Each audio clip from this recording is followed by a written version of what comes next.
Hi there.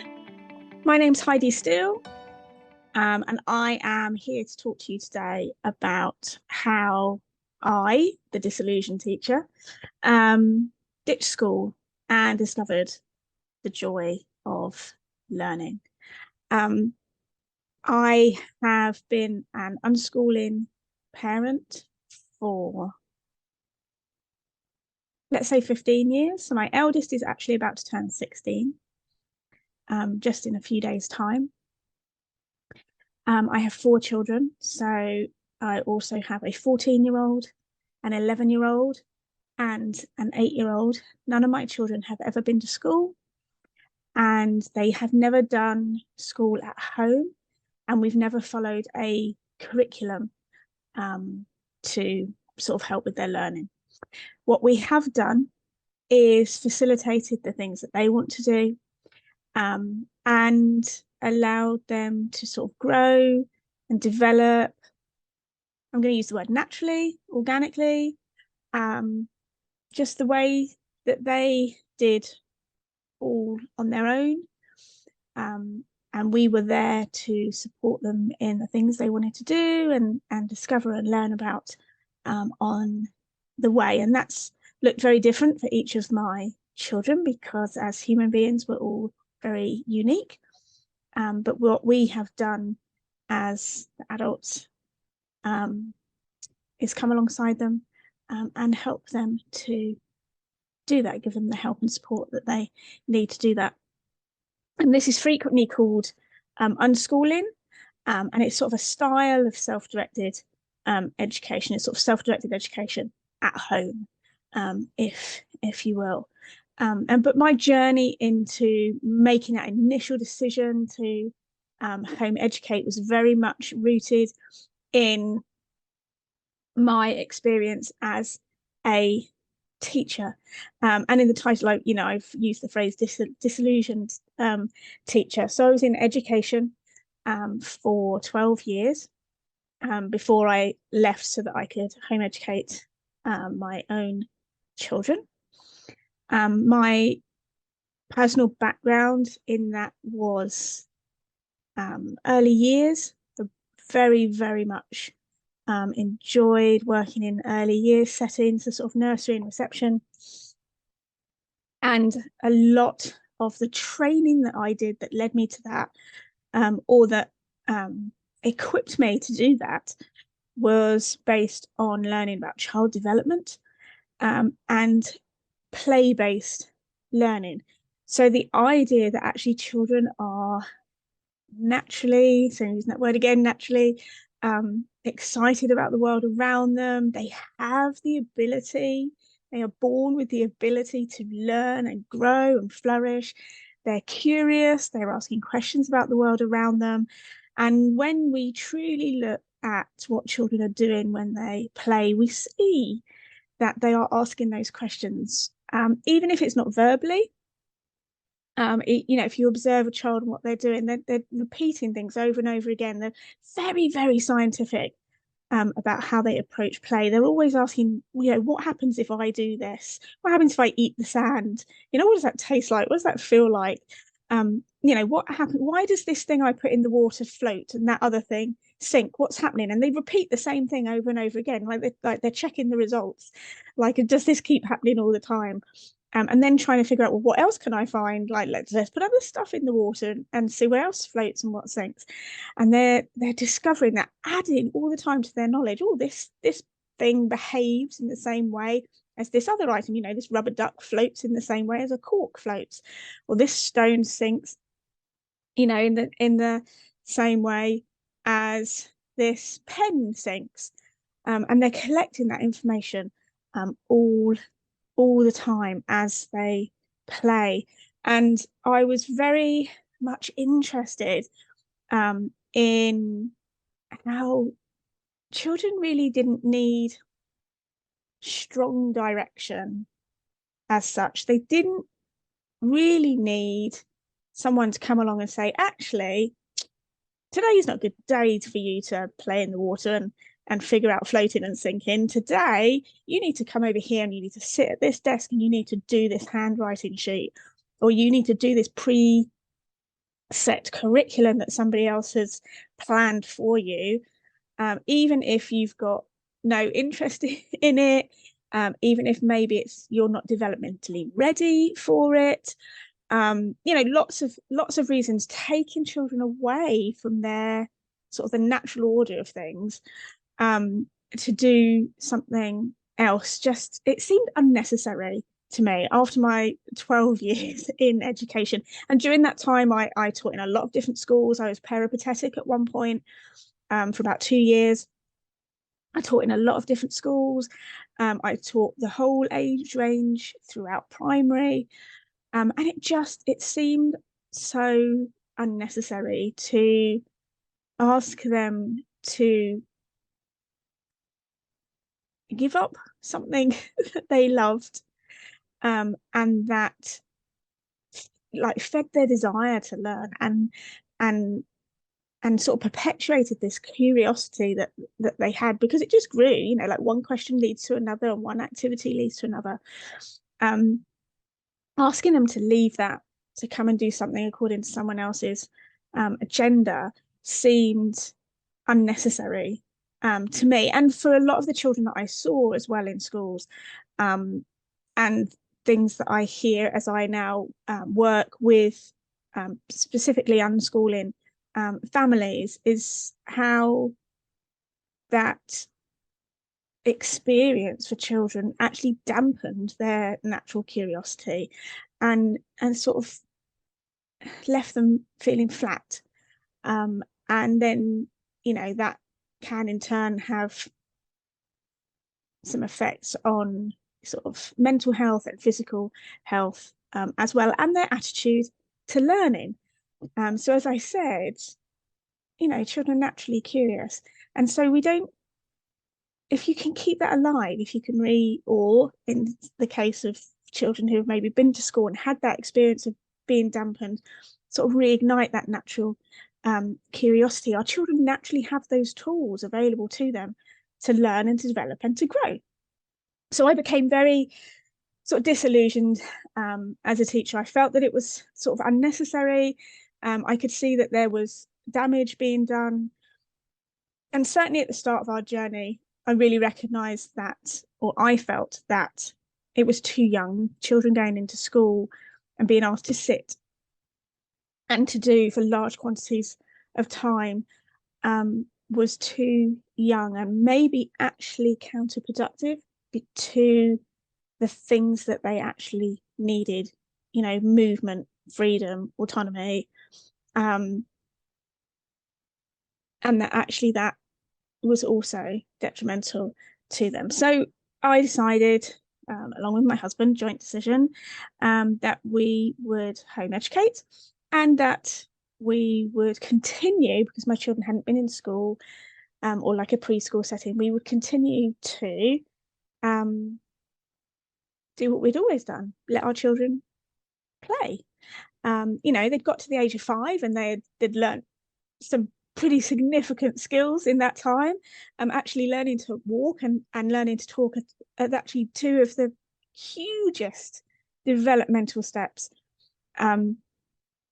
in human development, or I should say communicate, really. So it doesn't always have to be talking, but the ability to communicate. They're two of the hugest things a human being can learn. And they'd mastered that. And other things along the way. They'd sort of developed from using Duplo to using Lego, much smaller and finer tools to be working with. They'd moved on from sort of breast milk to solid food, and they'd could sort of get themselves dressed, brush their own teeth. They were doing, sometimes with supervision. I should probably say that at a young age, with supervision. But they were having a go. They were able to hold a toothbrush, which as younger children they hadn't been able to do. So they, we saw with our own eyes that they were developing and growing and learning, and they were always asking questions. One of the things that happens very quickly in schools is children learn not to ask questions, or they learn how to ask the right questions. But they learn how to not ask their own questions. And when children are about 4 years old, they ask about 200 to 400 questions a day. And in school children, that dramatically reduces in the first year of their schooling, because they learn how not to, or they learn that the adults aren't interested in answering them anymore. They're not responding, they're not engaging with them in that way. So they actually learn how to not ask those questions. But the fascinating thing is, when children aren't in school, they learn how to ask those questions. In fact, that's one of the first things that I say to look out for when children come out from school. And maybe there's a period of time where things aren't great. Maybe your child is not had a great school experience. Maybe you are looking at changing things a little bit, and it's a big life change, going from 6 hours a day, Monday to Friday in school, then having to do homework, and maybe you've got a friendship group. Maybe your children have got a friendship group in school. It's a big change to then suddenly shift into something new. And it can be really exciting, but it can also be really daunting. And especially if you're looking to make that shift from a adult-led, teacher-led learning experience to one where your child has more say, more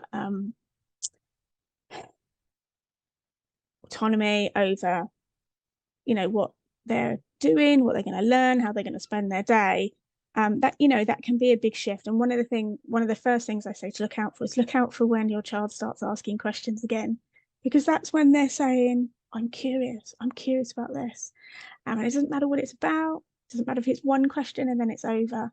It's theirs, and it's important to them, and they've verbalized it, or they've managed to share that with you in some format. And so they're reaching out for you in that supportive role, that facilitator of education.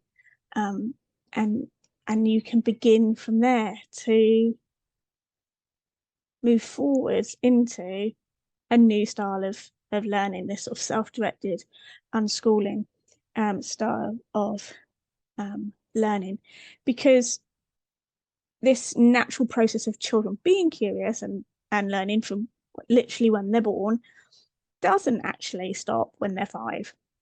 We don't have to intervene the term after their 5th birthday and say, right, that's it. We recognise now as a society that you are unable to learn anymore. And now we're going to take over and tell you what to do, when to do it. And we're going to assess you along the way as well, just to make sure. It doesn't change, actually. Our children are very capable of learning, and knowing what interests them, which is another sort of fascinating element of all this. What interests your child? As I said, I've got 4 children. What interests one of my children doesn't necessarily interest another. They have like their own particular take on the world, their own particular feel about what it is that gets them excited, what it is they want to know more about, the things that fascinate them.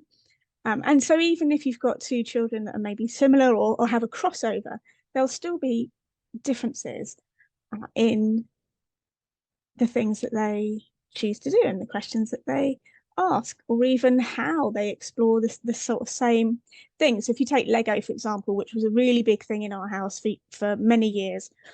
In fact, we do still have a lot of Lego in our house. One of my children loved the Lego sets and loved following the instructions and making sure they had all the pieces and lining them all out, going through things one at a time, getting it all right, and having this beautiful finished product that he'd been sold at the beginning. This is what you will have. This is what it will look like. I got another child who is not interested in building something to somebody else's spec at all, and just wants to have a go and fiddle and experiment and see what all the different pieces do. And they can make, or they have in the past made, more than passable, really good, like Lego creations, like a helicopter springs to mind, with opening doors and a propeller that goes round, and the tail that spins. But he didn't follow instructions to do that. He just spent hours, not just on that one thing, but hours playing with Lego, and knowing at that point what piece he needed to be able to do what mechanism it needed to be able to do, and how it would all fit together. And there was a lot of trial and error involved before the final product, was produced. But it was a very, very different process, but still both playing with Lego, for example. So the only thing I really wanted to mention in terms of, me really chatting through, this idea of me being a disillusioned teacher, it wasn't, there were elements of it that informed me about children's natural curiosity.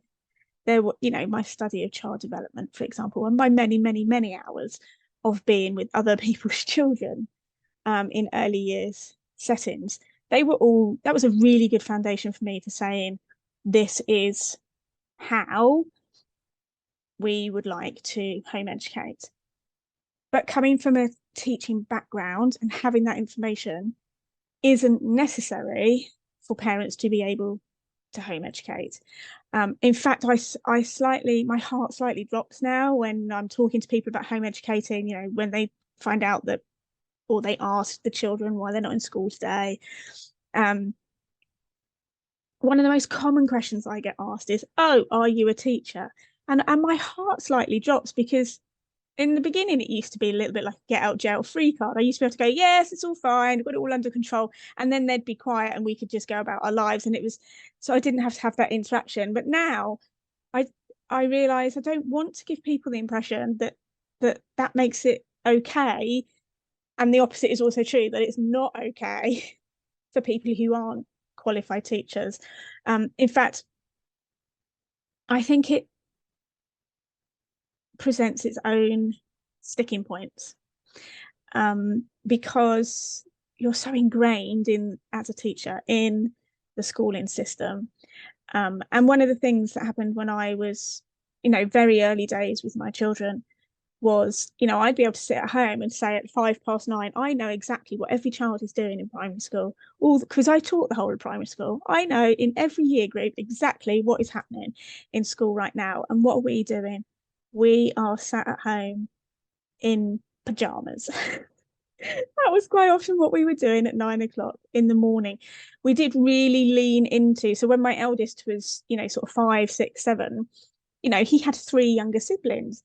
We did really lean into, do you know what? We've been up most of the night. We've been breastfeeding all night. So, there's been a lot of, sort of children waking up and moving beds. We weren't actually ready at 9:00 in the morning to not be in pajamas, because we'd had a lot of really rough sleeping going on. So we really lent into the idea that actually we could sort of plow into our day a little bit later. But personally, like in my mind, I can remember having those thoughts. Oh, hang on, I know what everyone else is doing, and here we are in pajamas.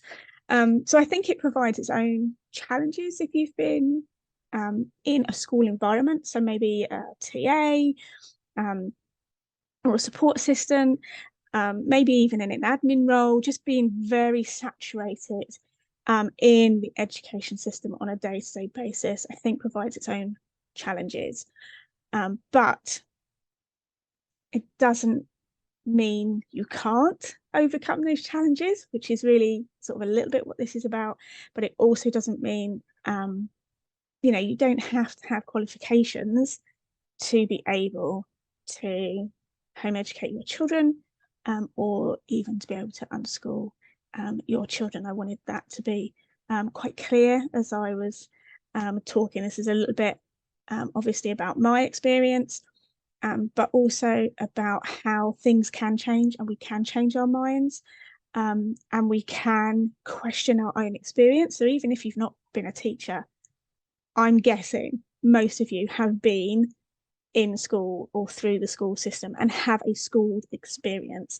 And what we're talking about here is moving on from that schooled experience, questioning that schooled experience, and saying that another way is possible for us and for our children.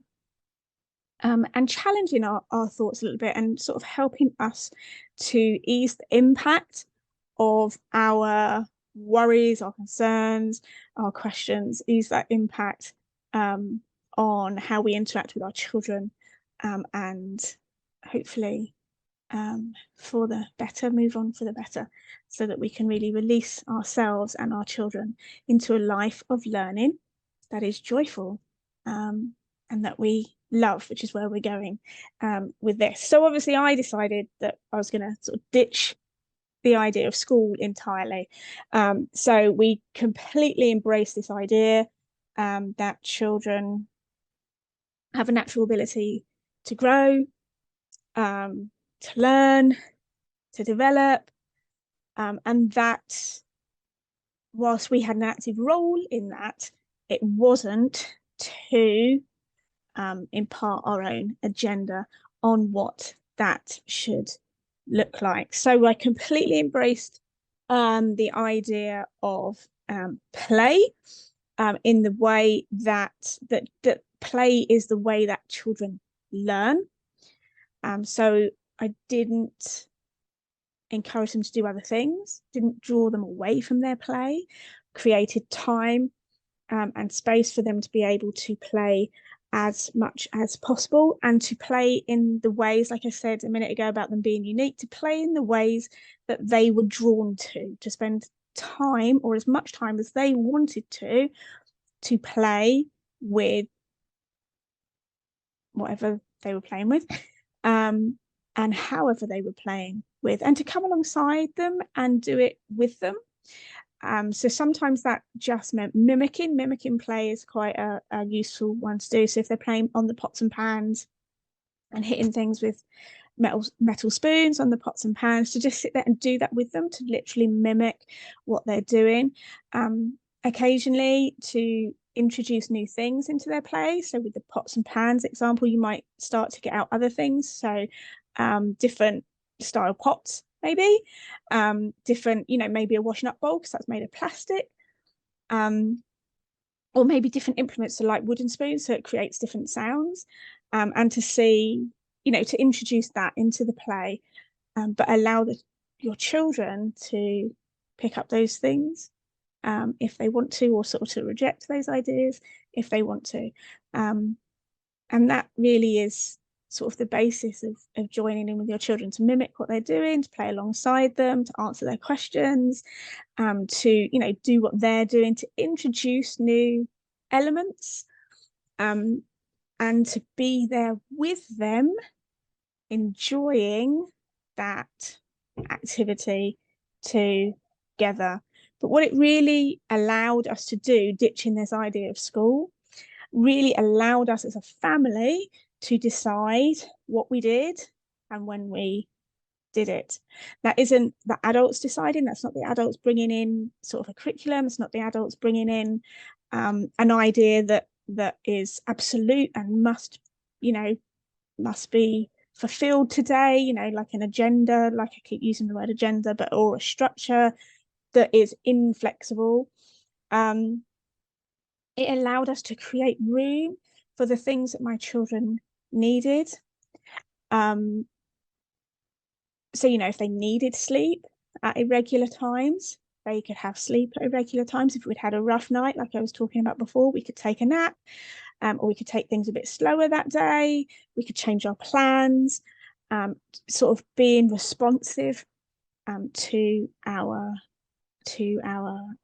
children. So not being dictated to by someone else's idea of what our family should look like, what our life should look like, particularly not being dictated to by school, this idea of ditching school. So we didn't have timetables that were inflexible. So we did like a rough schedule, like today we're going to go meet our friends at the park.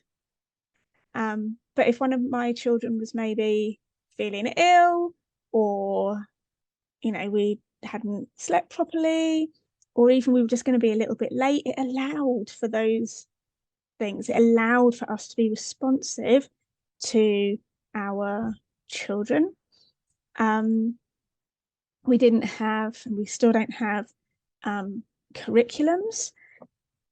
Now, as I said, about children being unique, I've got one child in particular who loves a class. She loves a specialist. She loves a person that says, I know what I'm doing. Come and listen to me. But even then, those classes that my child goes to, really, as part of the home educating community, really embrace this idea that children are curious and have questions, and they might go to this class with an idea of this is what this class is going to look like, and then the children come along and say, well, actually, we're really interested in that element that you started off with. Let's just do that, and let's do it more, and let's do it over again, and let's really ask questions about it and get deep into it. And the people who offer these classes, being responsive, in tune with the children, just go with it and share their expertise in that way, rather than having a set format about what is going to happen that is inflexible and everybody must, keep up with the program. And it allowed us to question sort of rules, I guess, around like everyday things, like what my children should be wearing and what their hair should look like and what shoes they should be wearing and when we should eat. And it just allowed us to lean into something that was felt a little bit more organic. Again, I'm going to come back to meeting their needs. If one of my children fell over or they were having an argument, we could actually spend time on resolving those things rather than feeling the pressure of, the end of break time, or, we've got to finish this activity, got to do this workshop or this piece of art. We could spend time on things that we felt were important, like relationships, like physical health, like mental health, resolving conflicts or working out how we can better be together. In fact, a large amount of my time when my children were very young was just spent feeding them, making sure they were well fed and watered. They had maybe clean clothes, and taking them out to see their friends, playing at the park, the woods, the beach. We spent an awful lot of time doing that, particularly in warmer weather. We did turn out to be quite fair-weathered unschoolers. My children don't particularly like going out in the cold and the wet for long periods of time. And we really sort of went with that and just allowed them to lead in that way. And what we discovered as we did that, so as I said, my eldest is, in fact, by the time you guys are watching this, he will be 16. And what we have discovered is a real joy in life and learning. It's not a chore. It's not hard. I don't have arguments with my two teenagers. I don't have arguments with them about them sitting down and doing their homework or studying for an exam. If they want to spend large amounts of concentrated time on something, they do, because they're the ones, it's innate. Their curiosity that is naturally within them hasn't been squashed and replaced by somebody else telling them what they should learn and when they should learn it and how good they should be, or if they are any good, measuring it. No one's told them that they're good or not good or excellent at anything that they do. In particular, they love what they do, and they are good at what they do, and they are passionate about what they do. So when they are in the right frame of mind, when they're well rested, when they're well fed, when they've got time, when they're feeling, I'm going to use the word, in the flow, then they apply themselves whatever it is that they are doing. It's not a chore ever for them to ask a question. It's not a chore for them to go and look up an answer on YouTube, or go to the library and get a book, or ask for some new equipment so that they can enhance their skills in drawing and art. It's not a chore for them. They love all the things that they do. Now, so I had a caveat earlier about teaching and how you don't have to be a teacher to be able to home educate. The one I want to add here, little caveat I want to add here, is that just because we found joy in learning and it's not a chore doesn't mean my life's all like rainbows and unicorns. Some people think when I talk about sort of joy in unschooling, that we all walk around skipping all the time. We're a family of 6 and we're human beings. We rub up against each other. We have deep discussions about who wants to do what and when and why. And sometimes that involves disagreements, shall we say. And sometimes somebody's tired and grumpy. But having the ability to work with that, to respond to that, to be flexible, to have those disagreements and say, okay, let's figure this out, and take the time to be able to figure it out, is actually, for me, that is part of the joy of what we do. So we did discover this joy. I witnessed this joy because it was a juxtaposition to what I witnessed in school with children who didn't want to do their homework, who were struggling to read at the age of 5, and then they were made to feel bad about not being able to read at the age of 5. It was very different. I witnessed that difference in my own family, and now we are sort of deeply immersed in a local home educating community and quite a large group of unschooling families as well. And you can see the difference. I can see the difference in the children of those families and how they interact with the world around them, how they interact with other people, how they hold themselves in groups, and how they engage with the world and what they're doing and the activities that they are in. Homework is homework. Learning is no longer about what score you're getting. It's no longer about who's something you don't worrying about something you really don't want to do. When you're ready, willing and able to do it, and you have a motivation to do it, then you will. It's no longer about homework. It's no longer about tests. It's no longer about whether you're going to get in trouble or whether you're going to feel like you're a failure. There isn't a hierarchy system to which subjects are more important. Particularly amongst the teenagers that we know, there is a vast array of, these were talent, but interests and passions and aptitudes out there, and it isn't hierarchical. No one is out there saying, oh, you're better at tennis and that makes me feel really bad because I'm really rubbish. They're really good at tennis, you're really good at fine line drawing. Someone else is absolutely immersed in reading non-fiction books, and someone else is out sort of butterfly counting, and it doesn't matter, and nobody in that group makes it feel like it matters either, because it doesn't, thankfully.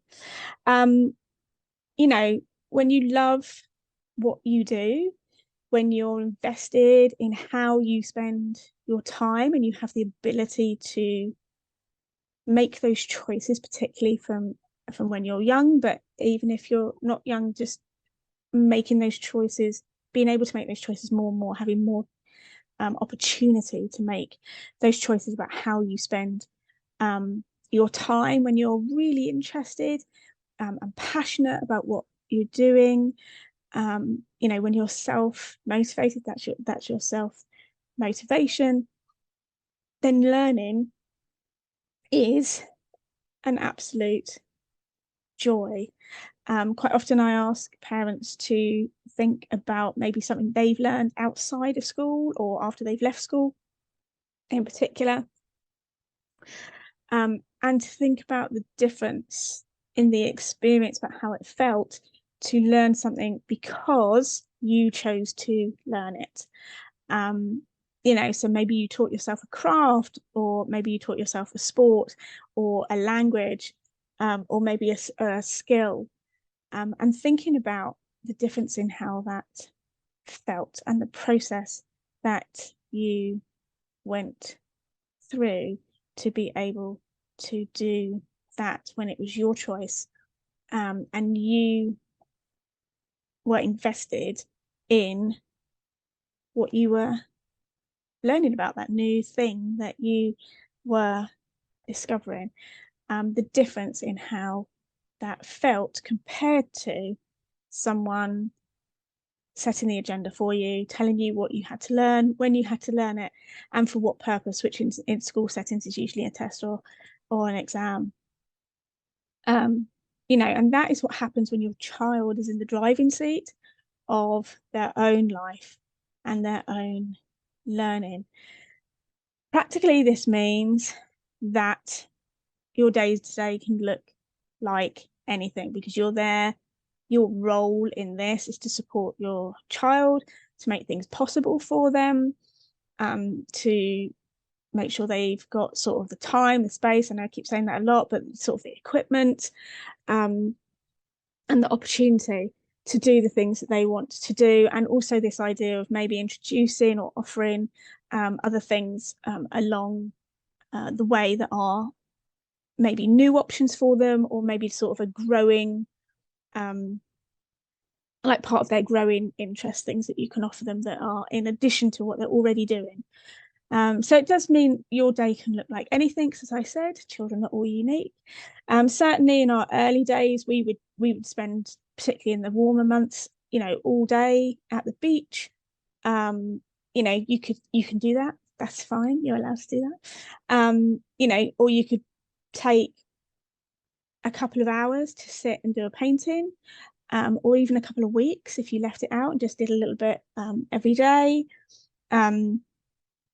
You can bake cakes, and I love this one because, again, it's a really good example in my family of how different things can be. I've got one child who wanted to follow the recipe, always wanted to have the finished product, and very much wanted to discover and find out how to bake in a very traditional sense, that we would say this is how you make a cake and this is how you make a biscuit, and very much wanted to do that.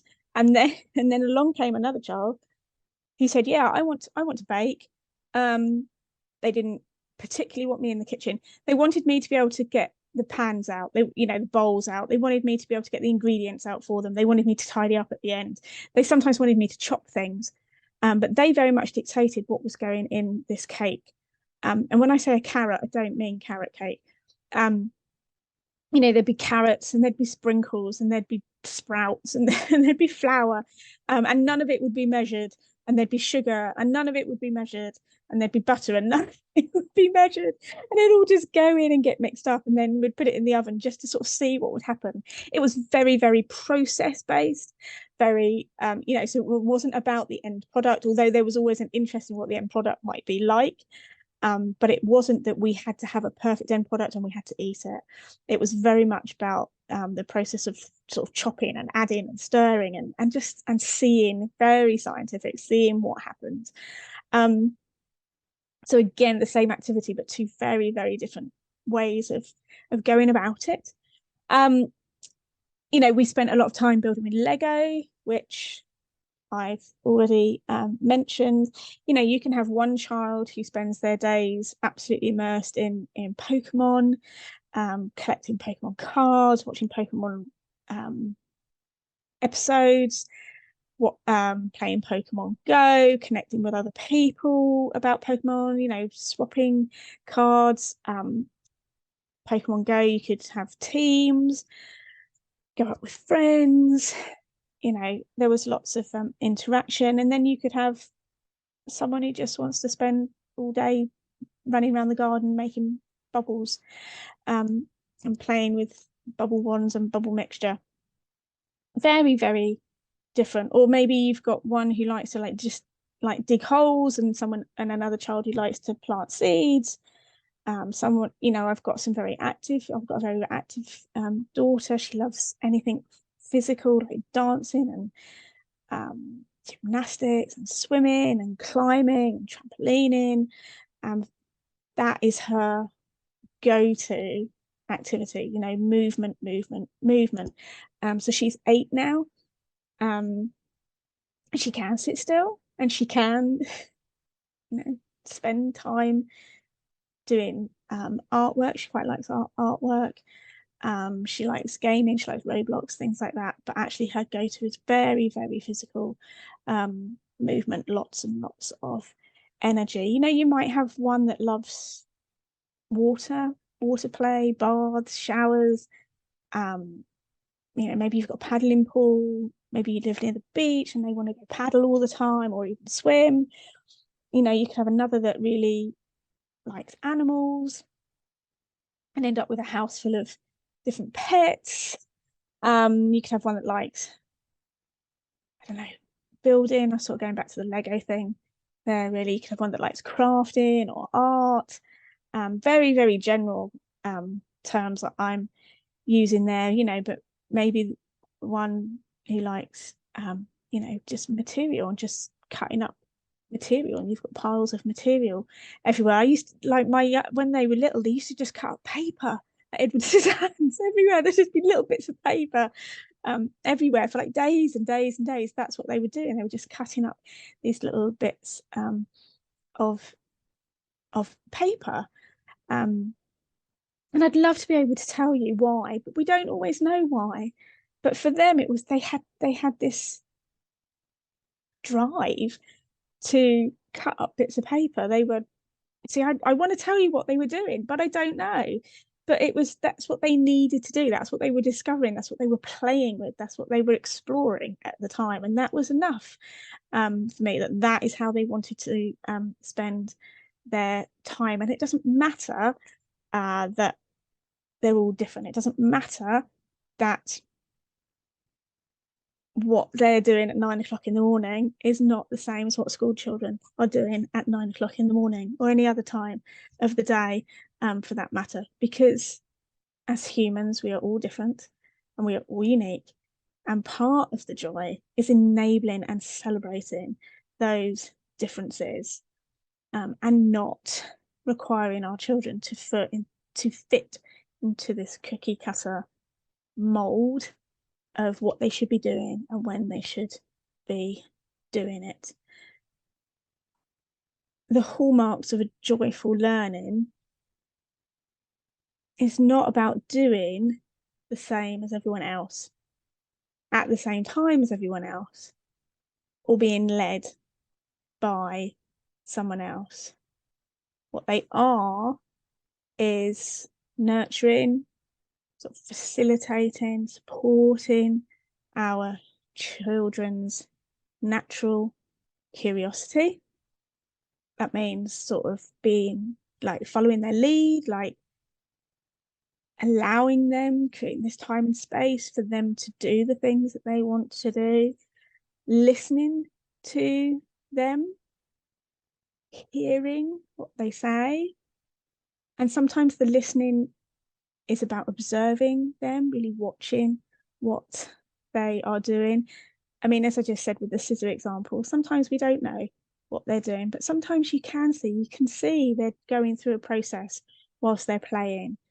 So observing them, answering their questions, and allowing them to make choices about what they are spending their time doing. Another thing that I would say is a hallmark of joyful learning is facilitating those things that your child wants to do. It's not just about listening to them. It's not just about following their lead. So some people think about a child-led education, but it's more than that. It's more than allowing them to do what they want. There's a very, very subtle difference between allowing them to do what they want and supporting them in doing what they want. As soon as we facilitate, which means to make easier, facilitate means to make what they want to do easier for them to be able to do it. So providing them with the things that they need.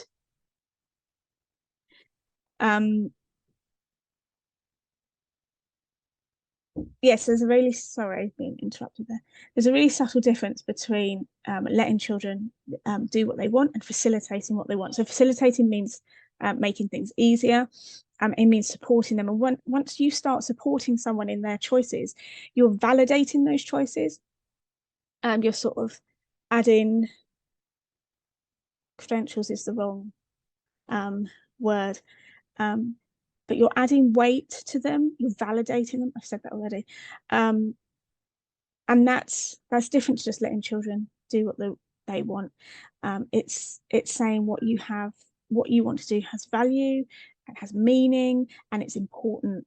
And then that changes in turn how that person views what they are doing as well, for the better. It helps them to realize that it has importance and it has worth. So they carry on doing it, not just because they want to, but because it has value and it is important and it does have worth.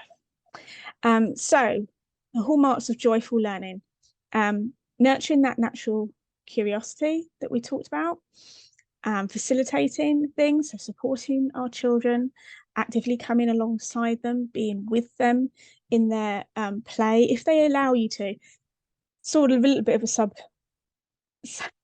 brackets, if they allow you to. There's going to be moments when your children don't want you to be there and they just want to be on their own and do their own thing, and that's okay too.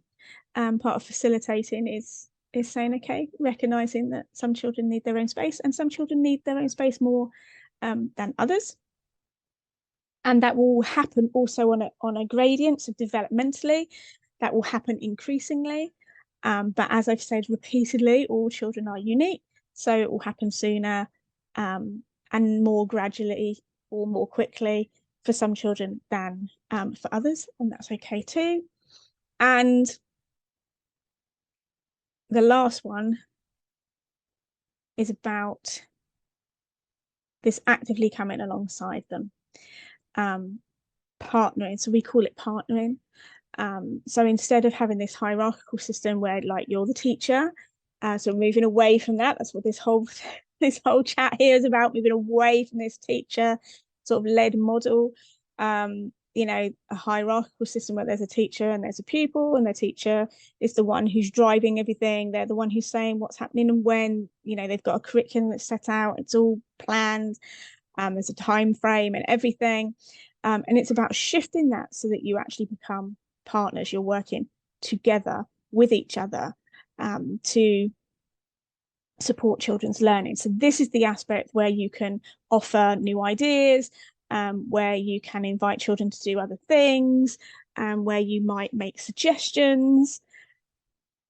Again, because it's not about us driving it and saying you're going to do this, you don't have a choice. Our children, particularly in unschooling and self-directed education, always have a choice, but that doesn't mean that we shouldn't offer them things. We shouldn't invite them. We shouldn't make suggestions. We have an active role as a partner in their learning, and that is one of the active ways that we can be in that role, that providing opportunities for them. Because I know I've used the term self-directed education a few times. One of the misconceptions can be that means the child is alone, because it's got the word self in it, I think, maybe. that the child is alone in this, that there's a higher chance that your child will be independent because it's about self, they're going to do it by themselves. And that's not what this is about. The term self-directed is a reflection of that natural curiosity, and that internal motivation that comes from the individual, that comes from the child, rather than being dictated to and driven by a school system, or maybe school at home, for example. So this joy is really, for me, has been, and this is my personal experience now, I'm going to talk about being together as parents with my children, or as a parent with my children, spending our days together, watching them grow and learn and enjoy life. I've really, and I do still really enjoy that aspect of home educating, and particularly in unschooling, because I'm not, I've never had to have a battle or a fight with them about sitting down and learning and what I think they should be doing and when. We have really enjoyed our time together, watching my children grow and learn. I obviously have, so talking about humans being different and children having different interests, I have a massive interest in how children learn and grow and develop. And that started when I was, studying for my teacher training and in child development. I've always been fascinated by that, and I continue to be fascinated by that now in my own children and the wider community. That sort of my own unique sort of bent on things. I love watching children, grow and learn and develop now, and I love watching it now in my own children, but also how those things have happened naturally, and we didn't need the intervention of school. And for me, unschooling has been as close to sort of maintaining the sort of, I'm going to say, the natural order of things. That sounds awful, but maintaining and supporting my children's sort of natural learning pathways as we could get. And I'm really pleased now, all those years later, that we chose that path. And I'm also really pleased that I've put in the work in myself too, because there have been times when I've thought, oh, hang on, like the example I gave, hang on a minute, everyone in school is doing this right now. There have been times where I've had to catch myself and challenge my schooled background, so my own upbringing, and also all that time that I spent as a teacher as well, and challenge my own thinking. But hopefully what I have done for you in our time together here is just been able to show you that the change in us is possible, and that unschooling is a really beautiful way of bringing up your children and allowing them to grow, develop into thriving human beings who will continue to love their life and learning long after their schooling has finished. As I said, my name's Heidi Steele. I am an unschooling advocate, and I have an unschooling page at Live, Play, Learn Unschooling Support on Facebook, and you can come and join me there if you want to find out more about unschooling. I share a little bit about what that looks like in our lives, and have little chats there about all aspects of unschooling and how that can impact your life, as well as your children's life and learning.